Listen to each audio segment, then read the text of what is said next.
secret contradictions I'd rather keep to myself.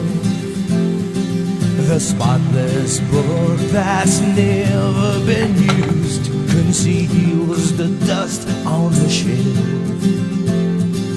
All my silent yearnings just scream inside and then fade like a fool in restless slumber who dies on the bed he made.